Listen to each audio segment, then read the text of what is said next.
السلام عليكم ورحمة الله وبركاته. إن الحمد لله نحمده ونستعينه ونستغفره ونعوذ بالله من شرور أنفسنا ومن سيئات أعمالنا. من يهده الله فلا مضل له ومن يضلل فلا هادي له. أشهد أن لا إله إلا الله وحده لا شريك له وأشهد أن محمدا عبده ورسوله وبعد.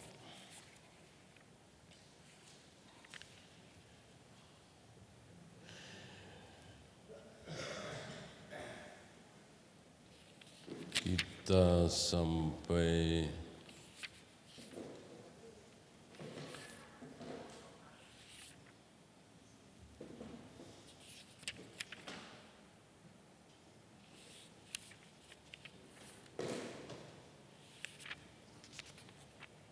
bab taubat sudah ya. Kita masuk hadis terakhir tentang zina ya. Ada yang perlu kita perhatikan dari hadis kemarin bahwa Rasul atau hakim tidak berhak bertanya, engkau berzina dengan siapa? Tidak boleh, tidak berhak. Begitu juga jika laki-laki mengaku berzina. Ada riwayat lain, Ma'iz namanya. Nabi tidak bertanya, engkau berzina dengan siapa? Sekalian bawa kemari, aku akan rajam. Tidak. Kenapa? Karena minimal harus 4 orang laki-laki. Dan betul-betul 4 orang laki-laki ini bukan perempuan ya, harus laki-laki. Persaksian perempuan adalah separuh dari laki-laki. Gitu. Maka jika laki-laki 1, tentu wanita harus 2. Ini yang dimaksud sabda Nabi alaihi salatu wassalam bahwa agama seorang wanita itu separuh dari laki-laki. Akal wanita separuh dari laki-laki. Contohnya tadi persaksian.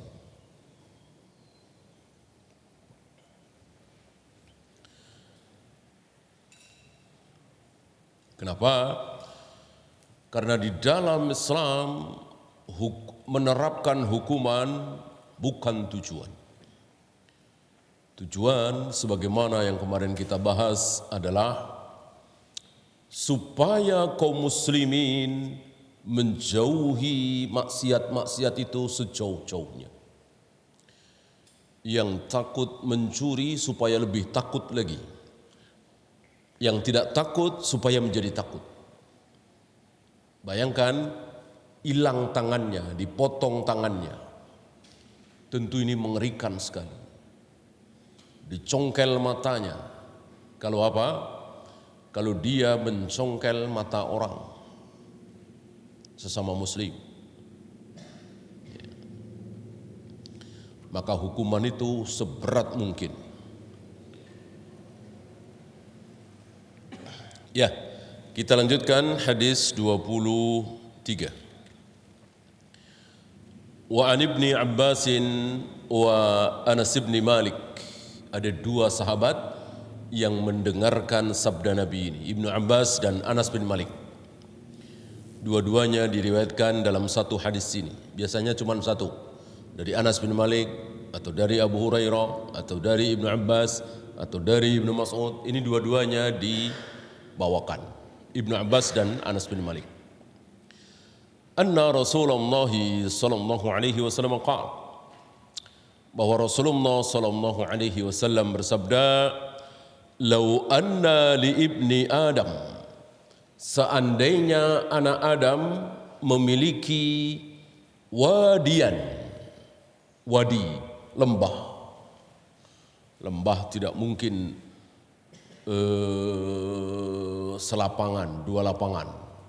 Ya, lembah ya berhektar-hektar. Lembah. Min zahabin, dan lembah itu penuh dengan emas. Punya satu orang anak Adam. Seorang anak Adam memiliki lembah yang penuh dengan emas. Apa kira-kira yang terjadi? Menurut antum kira-kira apa yang terjadi? Mungkin menurut kita ya, pasti dia akan menghabiskannya dengan enak-enak.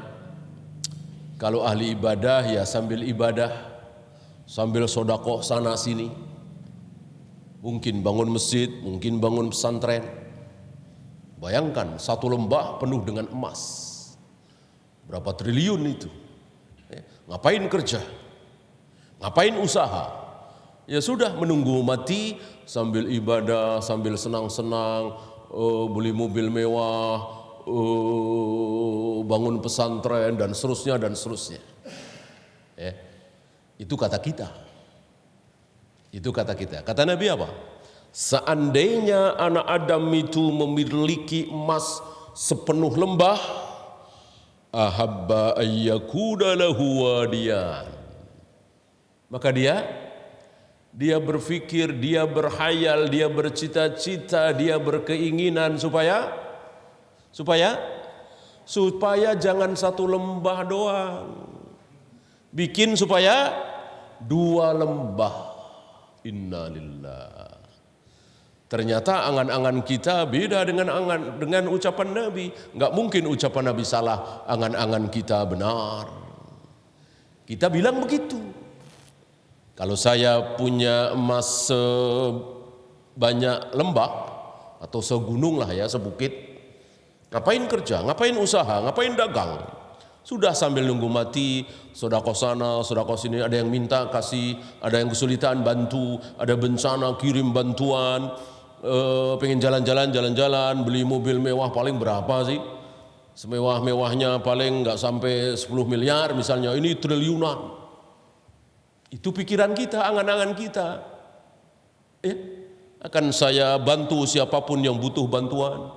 Mana masjid yang nggak jadi-jadi, mana yang lagi bangun pesantren. Itu pikiran kita karena belum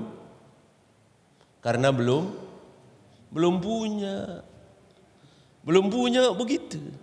Manusia itu biasa kalau belum punya.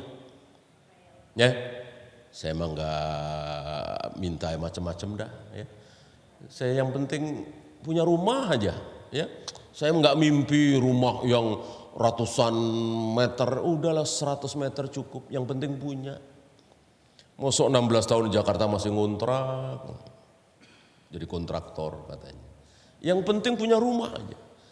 Begitu. Saya nggak ngimpi, nggak kepikiran punya mobil lah, mobil mewah lah. Yang penting punya rumah aja. Yang ngomong begitu karena belum punya rumah. Udah kebeli rumah ngomongnya lain lagi. Enak juga punya mobil kali ya. Mana-mana naik motor, ya. Emang kalau hujan nggak kepanasan, kalau panas nggak kehujanan, ya kan, menghibur diri orang pakai motor. Maunya ya hujan nggak kehujanan, panas nggak kepanasan. Enak kali punya mobil ya. Dapat mobil tahun 2000 misalnya, ya kan, enak mobil baru kali ya. Begitu loh, terus sampai ketika Allah berikan satu lembah emas. Dia berpikir, dia bercita-cita, dia berangan-angan gimana caranya menjadi dua lembah. Bukan gimana cara menghabiskannya, bukan. Inilah manusia. Ya. Dan seandainya tidak disebut di sini ya, disebut di hadis lain. Dan seandainya akhirnya Allah berikan dua lembah emas, wadiyani min zahabin. Maka labtago thalithan minhuma. Dia ingin punya 3 lembah. Dan begitu seterusnya. Dan apa yang disabdakan oleh Nabi SAW hari ini sedang kita saksikan. Betul-betul sedang kita saksikan. Ada orang umur hampir 70 tahun, bukan 70 tahun, bahkan hampir 80 tahun. Perusahaannya di mana-mana, masih mikir. Masih mikir. Kadang-kadang masih menyempatkan diri datang ke kantor, ngecek perusahaannya. Umur sudah hampir 80 tahun. Bukannya fokus ke akhirat, memperbanyak bekal ibadah untuk nanti bekal di akhirat. Ya, enggak kepikiran. Apalagi kita enggak bahas orang-orang kufar udah jelas ya. Ini sebagian kaum muslimin seperti itu.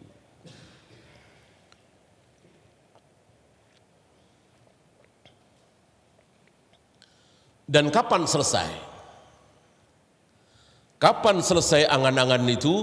Dia sudah tidak berharap lagi 2 lembah, 3 lembah, 4 lembah, enggak berharap lagi. Kapan?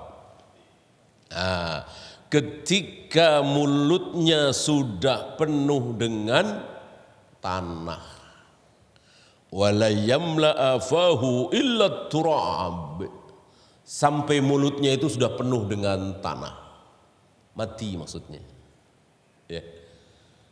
Kan bercampur dengan tanah, orang mati bercampur dengan tanah. Nah, tanah itu akan menyumpal dan tidak akan penuh kecuali dengan tanah. Kalau masih makan nasi, gula, kopi segala macam, belum. Kalau sudah tanah, baru. Ya. Jangan sampai kita bernasib seperti apa yang disabdakan oleh Nabi SAW. Sudah tersumpal tanah mulutnya, baru nyesel. Padahal waktu itu enggak jauh dari rumahku ada pembangunan masjid, kenapa aku enggak sumbang? Kenapa ada pembangunan pesantren enggak jauh dari rumahku, aku enggak sumbang? Enggak ada gunanya. Mau nangis darah, mau nangis nanah, enggak ada gunanya. Dan dia merengek-rengek, Rabbi laula akhartani ila ajalin qarib fa asaddaqa wa akum minas salihin. Seandainya engkau kembalikan lagi aku ke dunia ya Allah, maka ini peringatan bagi kita. Orang yang mati, yang sudah mati, dia ingin dihidupkan lagi di dunia, mau ngapain? Mau ngapain? Mau sedekah. Yang paling disesalkan oleh orang mati, apalagi kaya, adalah kenapa aku enggak sedekah? Kenapa aku enggak sedekah? Kenapa aku enggak sedekah? Fa asaddaqa wa aku minas solihin. Ya. Salat, puasa, baca Al-Qur'an enggak disebut di situ. Ya Allah, kembalikanlah lagi aku ke dunia, aku mau salat, aku mau puasa, enggak disebut. Disebut pertama sedekah. Fa asaddaqa wa aku minas solihin. Baru setelah sedekah berbuat kesolehan, ya tentu baca Al-Quran, sholat, puasa dan seterusnya. Tapi yang dia sesalkan pertama kali adalah sedekah, fa as-sadaqah. Kenapa aku tidak sedekah? Yang bersedekah nyesel, ya. Yang sedekah 1 miliar nyesel, kenapa enggak 2 miliar? Yang 2 miliar nyesel, kenapa enggak 5 miliar dan seterusnya dan seterusnya. Itu kalau punya tentunya. Ya. Maka kita ditahzir oleh Nabi, diperingatkan oleh Nabi, jangan ngikuti kelakuan Yahudi. Ciri khas Yahudi apa? Pelit, bakhil. Ya. Sabda Nabi alaihi salatu wassalam, kalau bukan karena Yahudi, enggak akan ada daging busuk. Kalau bukan Yahudi yang memulai, enggak akan ada daging busuk. Kenapa? Karena sebelum muncul kebahilan Yahudi, orang entah berapa ribu tahun yang lalu ya, orang kalau motong kambing, motong sapi buat dimakan, makan daging, kan nyisa tuh, kasih tetangga, kasih fakir miskin, saudara. Selesai udah. Ya, kan hari itu kan namanya pengin kambing tentu menyembelih kambing, pengin sapi nyembelih sapi. Ya, tidak seperti hari ini kan, gampang beli 1 kilo bahkan setengah kilo juga bisa. Nah pasti nyisa kan, satu keluarga mosok 1 sapi, dibagi. Nah Yahudi karena saking bakhilnya, sifat menonjol Yahudi itu bakhil. Maka ketika ada satu keluarga menyembelih kambing atau sapi dimakan nggak habis, mau dikasih tetangga saudara sayang, namanya bakhil. Orang pelit kan begitu, sayang. Maka disimpan buat besok. Belum ada kulkas, belum ada freezer. Maka besoknya basi, busuk. Ya, ini yang dimaksud oleh Nabi SAW. Kebusukan daging di rumah manusia. Ya kalau di hutan ya tentu banyak ya, sisa harimau, sisa singa, gitu. Di rumah manusia ada daging busuk gara-gara apa? Kebakhilan Yahudi. Maka kita kaum muslimin jangan pernah ikut-ikutan Yahudi, bakhil sebakhil-bakhilnya Yahudi. Ya. Saking bakhilnya orang suruh nyumbang sono, nyumbang sini, dilarang sama Yahudi. Ya. Masih fakir miskin, masih ke pesantren, masih ke yatim, panti asuhan. Kata orang Yahudi, jangan. Setor ke kami. Berapa? Nggak usah banyak-banyak, 200.000 sebulan. 200.000 sebulan. 200.000 tiap bulan. Nah nanti kalau mobil bapak kecelakaan, kami tanggung biaya bengkelnya. Kalau bapak sakit, kami tanggung biaya rumah sakitnya. Nah, ini siapa yang pertama kali bikin peraturan seperti ini, usaha seperti ini?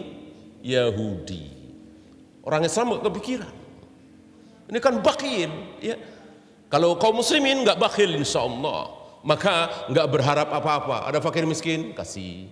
Ada anak yatim, kasih. Tiap bulan. Ini sama Yahudi jangan begitu. Ya, jadi berharapnya bukan kepada Allah, tapi kepada perusahaan asuransi itu. Dijamin, ditanggung.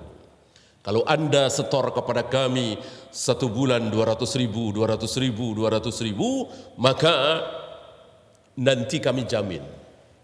Apa asuransi kesehatan, apa mobil, apa jiwa, apalah. Ini Yahudi yang mengajarkan. Kaum muslimin ikut-ikutan. Ya, maka sudah berkurang banyak.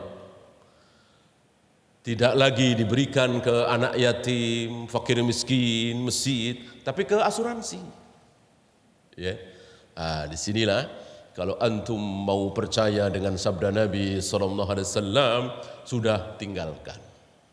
Ya, tinggalkan judi asuransi. Ini jelas judi. Asuransi ini jelas sejelas-jelasnya itu judi. Judi itu kan kalau saya menang, dia kalah. Kalau dia menang, saya kalah. Itu sifat judi begitu. Enggak mungkin bandarnya menang, kitanya menang. Enggak mungkin. Badannya untung, kitanya untung. Enggak mungkin, bukan judi itu. Asuransi jelas judi. Saya baru setor 2 kali, berarti baru 400.000. Tiba-tiba saya sakit. Butuh biaya 50 juta. Ditanggung oleh perusahaan asuransi. Saya untung. Tentu dia rugi. Mosok baru dapat 400.000 sudah harus nanggung 50 juta. Dia rugi, saya untung. Dia kalah, saya menang. Itulah judi. Sebaliknya saya setor 200.000 sampai 10 tahun. Ya, udah berapa juta itu. Saya nggak sakit-sakit. Mobil saya nggak kecelakaan, ya, maka dia menang, saya kalah. Ya, saya nggak dapat apa-apa kan. Walaupun mungkin uang kembali 50%, 60%. Ya, masih ada 2 lagi yang membuat asuransi itu haram, yaitu riba dan gharar.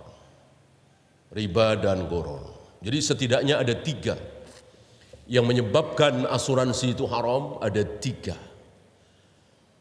Judi, maisir atau kimar, kemudian riba, kemudian gharar.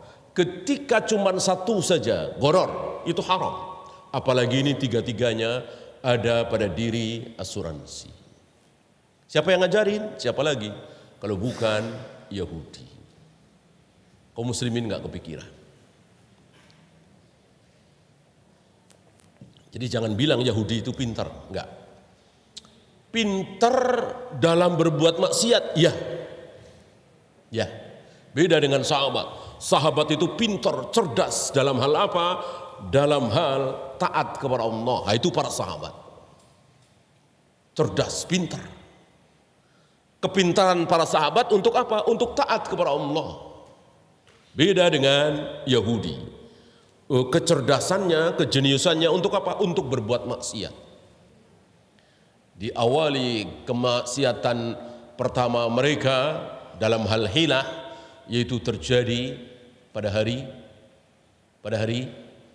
Sabtu, ya, yang ikan, peristiwa ikan itu. Dimulai dari situ. Cerdas, pintar, kepikiran, ya. Karena hari Ahad, hari Senin, Selasa, Rabu, Kamis, Jumat itu ikan luar biasa. Istilahnya banjir.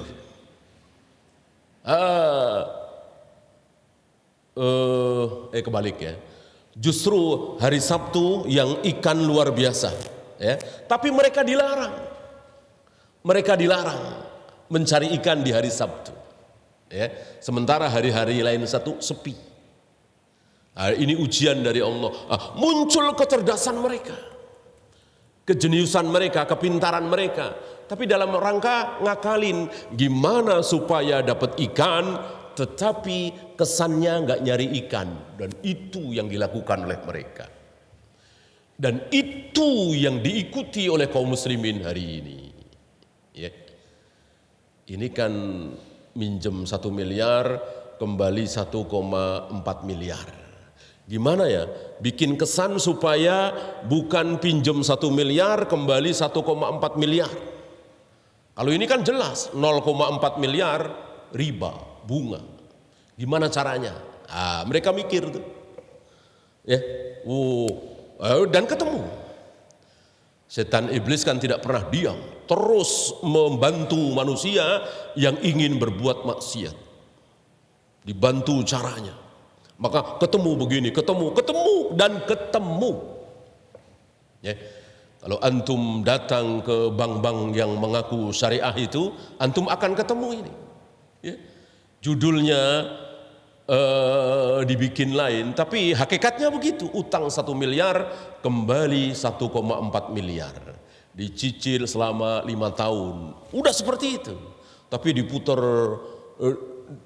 saya beli dulu ya, nanti kalau sudah saya beli nanti saya sewakan ya. Perusahaan ini sedang butuh dana segar 1 miliar, nanti dikembalikan 1,4 miliar selama 5 tahun misalnya, ya, 300 juta misalnya. Perusahaan ini bisa. Ya. Cuman kalau bank konvensional ya terus terang kan, mereka kan nggak mengenal prinsip bunga itu haram, gitu ya. Yang mengaku syariah ini tentu nggak berani bilang begitu, sama aja dong dengan bank konvensional. Mereka cari akal, mikir, akhirnya ketemu. Bapak kan punya perusahaan nih, 1 gedung. Separuh gedung Bapak kami beli 1 miliar. Nih uangnya. Nih uangnya. Nanti kembalinya bagaimana? Nanti ini separuh ini kan punya kami nih. Punya kami sebagai bank, karena sudah kami beli 1 miliar kan. Separuh gedung Bapak ini punya kami. Nah, kami sewakan tiap bulan. Kami sewakan tiap bulan ke Bapak. Berapa sewanya tiap bulan? 300 juta misalnya. Tiap bulan 300 juta, tiap bulan 300 juta, tiap bulan 300 juta, sampai mentok di 1,4 miliar. Nanti kalau sudah 1,4 miliar, gedung kami yang separuh itu kami berikan ke Bapak. Kan baik kami berikan. Nih. Kalau orang yang takut dosa, semangatnya itu semangat takut dosa, dia akan mengatakan itu sama saja. Pinjem 1 miliar, kembali 1,4 miliar, diputar-putar buat beli ini itulah. Jangan sekali-kali menjual sesuatu yang belum engkau miliki, yang masih milik orang, jangan engkau jual. Ketika deal kami beli 1,1 miliar perusahaan Bapak, ya, itu kan masih punya dia, belum punya bank, tapi sudah deal. Nanti setelah itu kami jual ya, kami sewakan ya, nah, itu kan belum. Kalau mau jangan nyinggung-nyinggung dulu ya. Separuh dari perusahaan Bapak kami beli 1 miliar, udah selesai. Bikin akad baru lagi ya. Ini saya sewakan ya ke Bapak, ini saya jual ya ke Bapak dengan cara nyicil ya. Tergantung mau apa enggak. Gitu. Intinya jangan membikin akad jual beli ijab kabul sebelum barang itu dimiliki oleh penjual. Nah, ini luar biasa. Ini dilanggar luar biasa oleh Yahudi dan diikuti oleh kaum muslimin. Berangkat dari apa? Berangkat dari bakhil tadi. Cintanya terhadap dunia luar biasa. Ya. Dan ini adalah cinta dunia, takut mati. Maksudnya takut mati itu bukan enggak mau mati terus sakit diobati. Enggak mau mati kalau mengendarai mobil, motor, enggak ugal-ugalan, enggak ngebut. Bukan itu maksudnya. Ya. Maksud takut mati di sini tidak berharap dengan kematian. Beda dengan para nabi, para rasul, para sahabat mendengar surga, mendengar bidadari surga, kenikmatan surga, itu semangat ingin meraihnya. Nah, nanti kaum muslimin di akhir zaman kata Nabi akan terserang penyakit ini. Ya. 2 penyakit ini disebut oleh Nabi dalam satu istilah. Al-wahn. Al-wahn. Ya. Para sahabat bertanya, "Ma huwal wahnu ya Rasulullah?" Apa yang dimaksud dengan wahn itu ya Rasulullah? Nabi menjawab, hubbud dunya wa karahiyatul maut. Cinta sekali terhadap dunia dan enggak ada cinta-cintanya kepada mati, kepada akhirat. Enggak kebayang nanti masuk surga, nikmat, lezat, enggak kebayang. Ayat Al-Quran, hadis-hadis Nabi yang bercerita tentang surga seolah hanya dongeng saja. Enggak semangat menyambutnya. Bahwa kenikmatan di surga itu walakum fiha ma tashtahi anfusukum walakum fiha ma tad'un. Apapun yang kalian inginkan di surga pasti terlaksana. Dengar kalimat ini tidak disambut semangat. Iya. Jadi kalau pingin terbang bisa? Bisa. Kan pasti terlaksana. Kalau pengen nyelam selama berjam-jam tanpa alat bisa? Ya bisa. Walakum fiha ma tashtahi anfusukum walakum fiha ma tad'un. Ya. Mau loncat sana, loncat sini. Ya. Loncat sepanjang 1000 meter misalnya bisa. Kalau enggak bisa batal ayat tadi, walakum fiha ma tashtahi anfusukum walakum fiha ma tad'un. Dengar ayat ini biasa-biasa saja. Ya. Tapi begitu dengar mau enggak ke Kalimantan? Ngapain? Kerja bersih-bersih. Tapi gajinya 10 juta. Langsung semangat. Langsung ngepak koper. Ya, jangankan Kalimantan. Timur Tengah, Hong Kong, ya, Eropa, gitu. Cuman gaji 10 juta. Ya, semangat sekali mencari dunia. Tapi mendengar surga nggak ada semangat-semangatnya. Dengar neraka nggak ada takut-takutnya. Nah ini penyakit. Penyakit yang melanda kaum muslimin di akhir zaman. Ketularan siapa tadi? Yahudi. Yahudi terhadap dunia itu cintanya luar biasa. Bahkan mereka berhayal bisa hidup 1000 tahun. Ya, saking cintanya terhadap dunia. Nah, dengan cinta kepada dunia akhirnya begini nih. Ya, sudah punya 2 lembah emas, ingin gimana caranya berusaha supaya 3, jangan 2. Terakhir hadis ini ditutup oleh beliau dengan kalimat, dan ini merupakan syahid dari bab taubat, wa yatubullahu ala man taba. Dan Allah akan menerima taubat orang yang bertaubat. Ya, sebelum kita bersoal jawab, ada 2 fawaid dari hadis ini. Yang pertama, zammul istiksari min jam'il mali wa tamanni dzalika wal hirsi alaih. Tercelanya berbanyak-banyak dalam mengumpulkan harta dan menjadi cita-cita dia, dan tamak rakus yang menyebabkan dia menjadi tidak cinta lagi terhadap akhirat. Tidak berangan-angan tentang surga.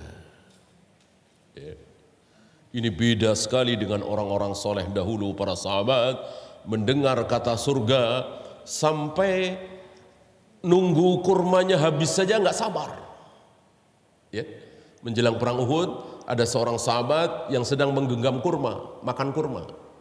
Bertanya kepada Nabi SAW, "Ya Rasul, seandainya aku mati dalam perang ini, jaminannya apa?" Nabi menjawab, surga. Surga. Sahabat ini meletakkan kurmanya dengan mengatakan, "Ya Rasul, terlalu lama bagiku untuk masuk surga kalau harus menunggu kurmaku ini habis." Lihat. Ya. Jadi ingin cepat-cepat masuk surga. Nunggu kurma habis saja kelamaan. Ya. Kalau kita kan mungkin enggak ya, walaupun ya habisin dulu dah. Ya. Nah, kalau perlu yang lain puas-puasin dulu apalah, baru mati. Nah, para sahabat tidak. Karena betul-betul enggak ada apa-apanya itu kenikmatan dunia itu dibanding dengan kenikmatan surga. Gak ada persamaannya, wanginya, aromanya, warnanya, rasanya, apalagi bentuknya, gak ada yang sama. Yang sama cuman satu.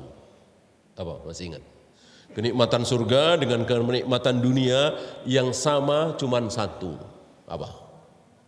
Apa? Pernah dengar? Apa, Bu?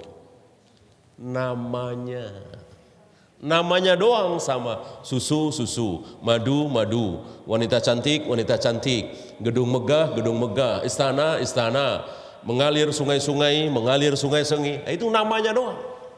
Ya, begitu kita melihat sungai di surga, enggak ada mirip-miripnya dengan sungai di dunia. Ya. Mana ada sungai di dunia, sungai tapi enggak ada paritnya. Ya. Di surga nanti ada sungai tanpa parit. Jadi airnya itu menggelembung ke atas. Ya, belum pernah kita saksikan ada sungai seperti itu. Ya. Bening, diminum, berasa susu, berasa madu, berasa khamr, berasa kopi, berasa teh. Maunya kita apa? Mana ada sungai di dunia seperti itu?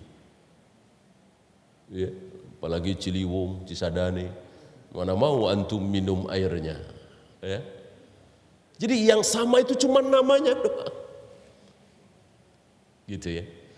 Maka antum jangan kaget kalau Allah punya tangan, Allah punya wajah, Allah membolak-balikkan hati manusia dengan dua jarinya. Surga yang makhluk saja enggak ada sama-samanya. Apalagi Allah yang bukan makhluk, tentu enggak ada sama-samanya dengan tangan kita, wajah kita. Maka bodoh sekali orang yang mengatakan kalau Allah punya tangan berarti sama dengan kita dong.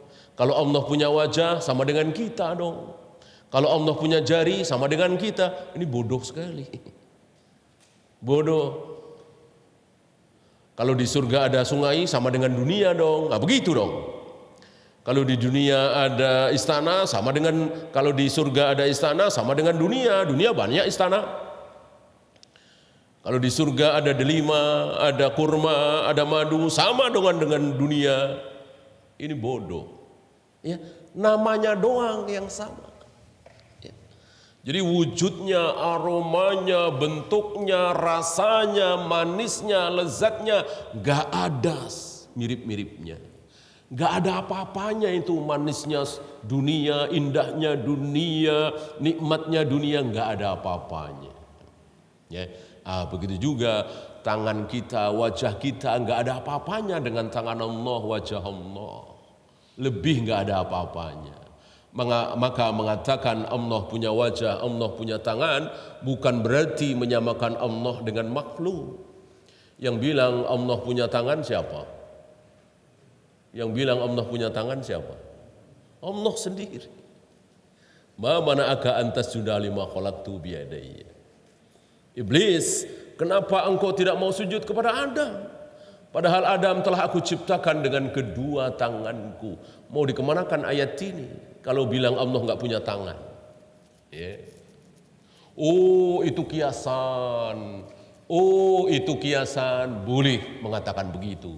Tapi harus, yang pertama kali mengatakan itu harus Rasulullah SAW. Kalau Rasulullah yang mengatakan ini kiasan, saudara-saudara, kita ikuti beliau. Beliau enggak pernah ngomong begitu. Ya, beliau enggak pernah mengatakan di hadapan para sahabat, kan beliau puluhan kali, ratusan kali baca ayat itu. Ya, aku ciptakan Adam dengan kedua tanganku, aku akan menggulung langit dengan tangan kananku, aku akan hentikan geraman jahanam dengan telapak kakiku, aku membolak-balikkan hati manusia dengan dua jariku. Ini kan diucapkan oleh Allah lewat lisan Nabi sallallahu alaihi wasallam, dan Nabi tidak mengatakan ini semua kiasannya, enggak. Jadi betul-betul tangan, betul-betul wajah, tapi sekali lagi tentu enggak ada mirip-miripnya. Bentuknya, warnanya, indahnya, besarannya dan seterusnya enggak ada mirip-miripnya. Ya. Maka mengatakan kalau Allah punya tangan, punya wajah sama dengan kita dong, ini kalimat yang sangat bodoh, jahil. Ya.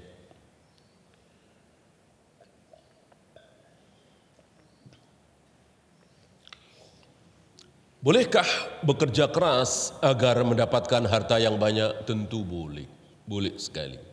Setelah mendapatkan harta yang banyak, maka tentu pertama kali zakat. Setelah itu bantu fakir miskin yang kelaparan, bangun masjid, pesantren dan seterusnya.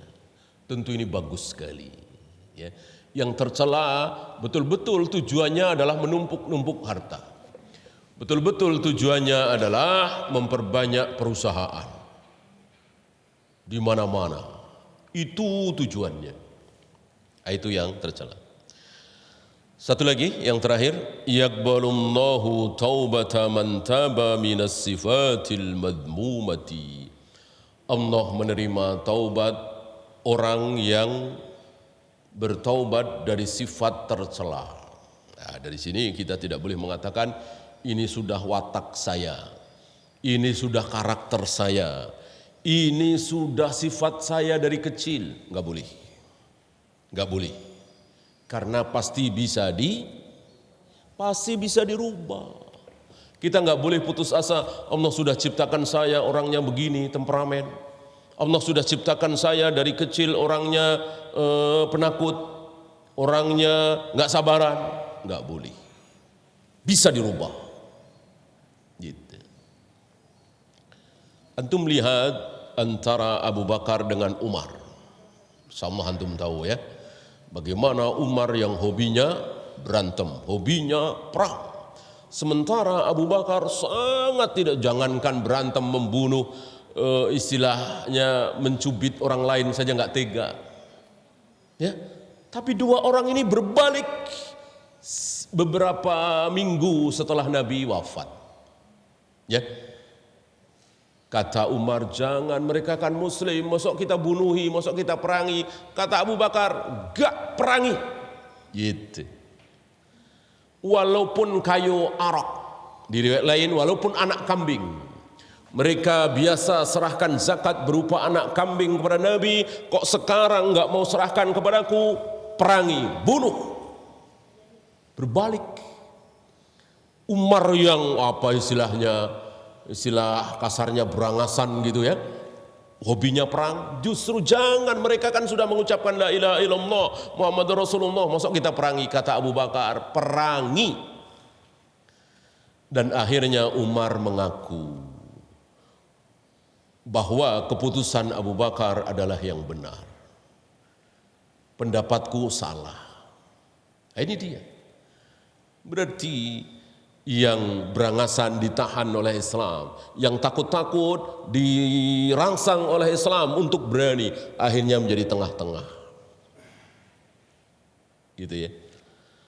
Nah, maka sekali lagi tidak boleh kita pasrah dengan sifat, karakter, bawaan bayi, ya, hilangkan itu. Bahwa cenderung ke situ ada, betul, tapi harus kita lawan. Dari kecil udah kelihatan bakhilnya, asal punya makanan apa-apa diumpetin, dari kecil udah kelihatan. Ya. Sementara adiknya kebalikan, dari kecil sudah kelihatan dermawannya, asal punya apa-apa makanan kasih, cari temennya dikasih. Itu kan bawaan dari kecil. Ya. Bagaimana yang bawaannya bakhil? Harus dilawan, harus dilawan. Bahwa bakhil tidak baik, harus gemar sodako dan seterusnya dan seterusnya. Ya, begitu juga yang penakut dan pemberani. Semuanya adalah dengan dalil. Semuanya akan diperbaiki dengan Al-Quran dan Sunnah. Wallahu a'lam. Ya, insyaallah pekan depan hadis terakhir ya. Setelah itu kita masuk bab baru, bab ketiga, bab sabar. Ya, sebelum ditutup ada pertanyaan? Silakan.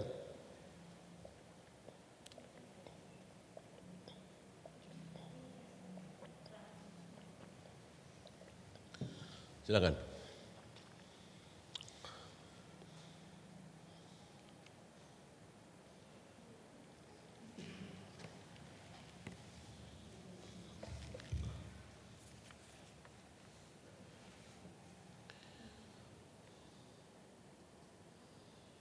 Sistem pembayaran secara kredit itu haram atau tidak? Tidak, bukan kreditnya yang haram, ya. Antum punya motor, Anda beli berapa bang? 7 juta. Saya nggak punya nih, kalau saya bayar 5 kali ya. Oh ya deh. Boleh apa tidak? Boleh. Boleh. Ya,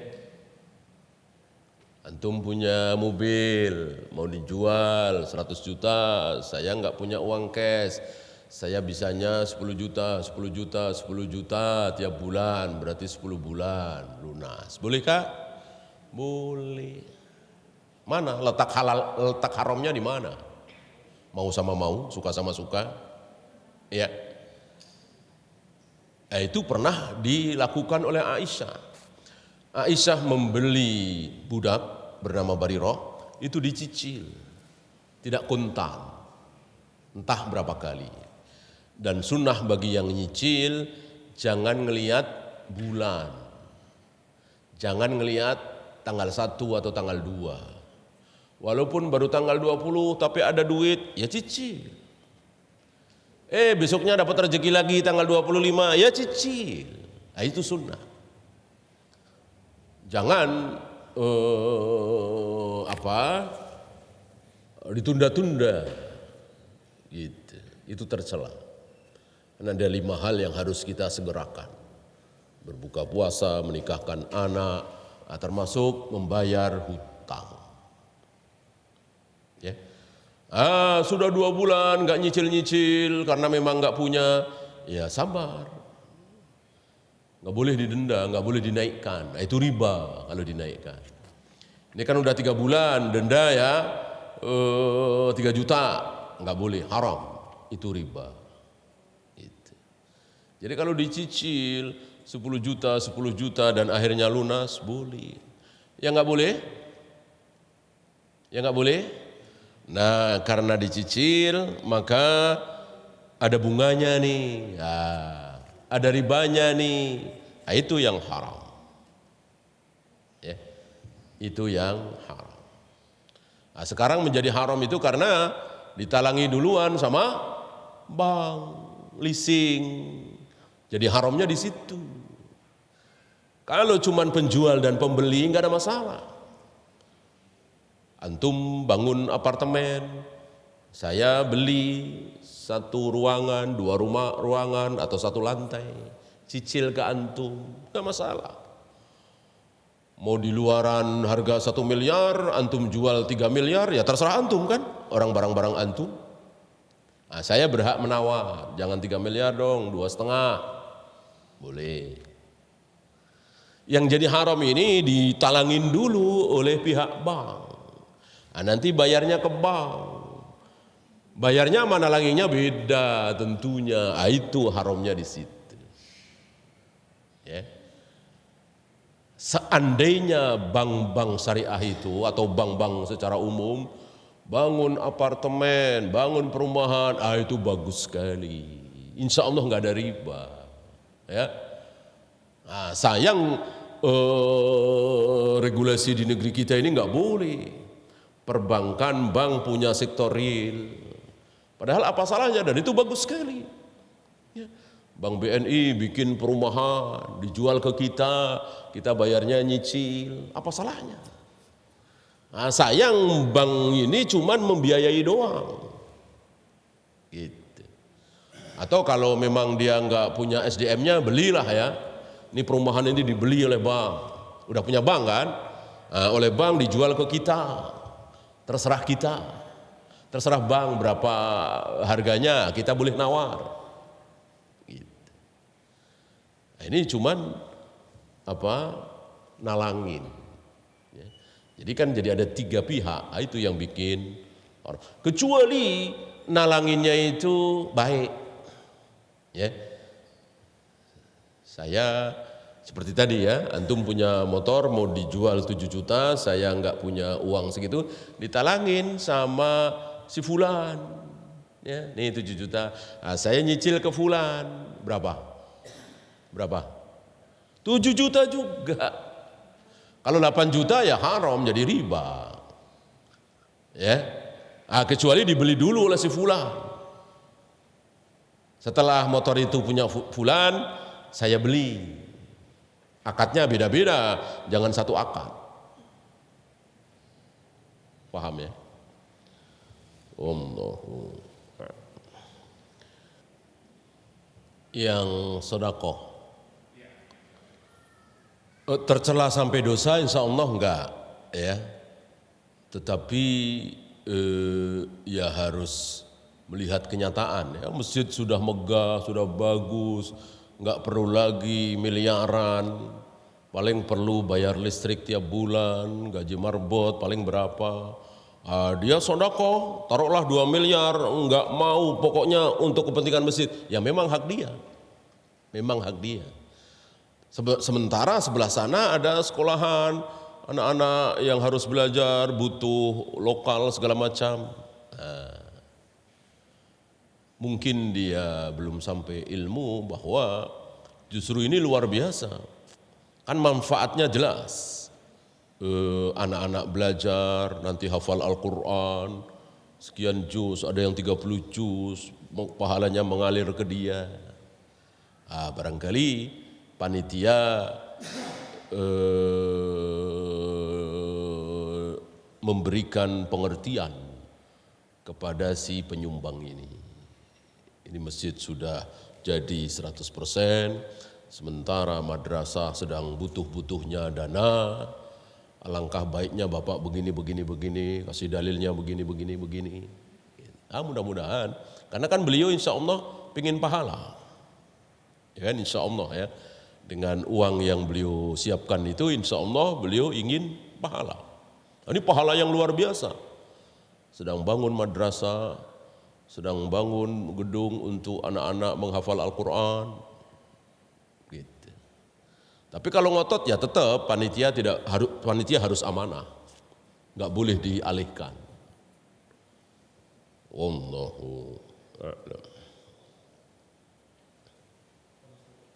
Ya.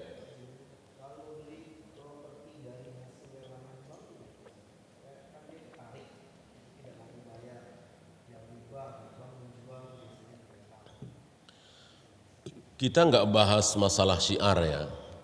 Kalau tentang syiar ya, seolah kita mendukung bank, syiar dan seterusnya. Kita ngelihat akadnya saja. Taruhlah bukan bank ya. Taruhlah si A dan si B jual beli secara haram. Taruhlah ya, secara haram. Si A nggak mampu bayar ke si B.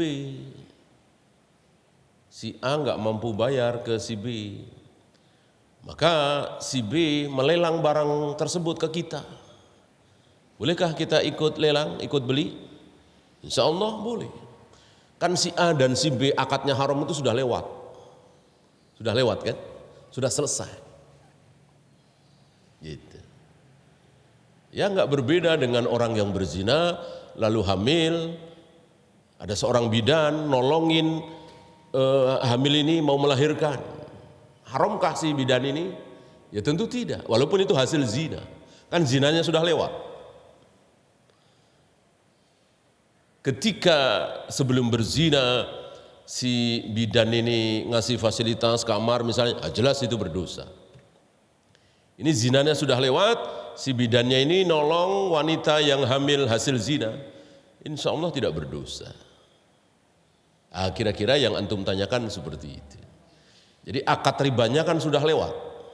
Sekarang ada barang nih milik siapa kan bukan urusan kita. Mau milik bank, mau milik pendeta, pastor, ini ada barang dan dilelang. Lelang dalam Islam kan boleh. Lelang dalam Islam halal. Ya. Mengambil dalil dari 3 orang yang melamar seorang wanita. Ini berbarengan 3 orang ini. Ya. Muawiyah, kemudian Abu Jaham, satu lagi Usama. Ini melamar wanita yang sama dan semuanya tahu. Ya, kata Nabi, pilih Usama saja. Gitu. Loh, bukankah Nabi melarang laki-laki melamar wanita yang sudah dilamar laki-laki lain, menawar sesuatu yang sudah dibeli oleh orang lain? Jawabnya, kalau sudah ijab qabul, kalau sudah diterima. Gitu. Nah, si Zainab ini, wanita ini yang dilamar oleh 3 laki-laki ini belum ada jawaban. Ya, maka boleh. Yang tidak boleh ketika ada seorang wanita dilamar fulan. Sudah diterima lamarannya, kita masuk. Mentang-mentang kita lebih ganteng, lebih kaya, pejabat. Besar kemungkinan fulanah akan milih kita. Ini tidak boleh, karena sudah ada jawaban. Kalau belum ada jawaban, boleh. Begitu juga jual beli. Ada mobil satu, datang orang, saya berani 50 juta. Kita masuk lagi, saya berani 55, saya berani 60, gitu. Cuman kalau yang punya mobil itu sudah mengiyakan, ya silakan 55 juta, kita nggak boleh masuk lagi. Batalkan, saya berani 70 juta, nggak boleh. Itu maksud sabda Nabi di situ. Karena memang ada prakteknya 3 sahabat tadi. Wallahu a'lam. Ada lagi? Kalau tidak ada, kita akhiri. Subhanakallahumma bihamdika asyhadu an la ilaha illa anta astaghfiruka wa atubu ilaik. Assalamualaikum warahmatullahi wabarakatuh.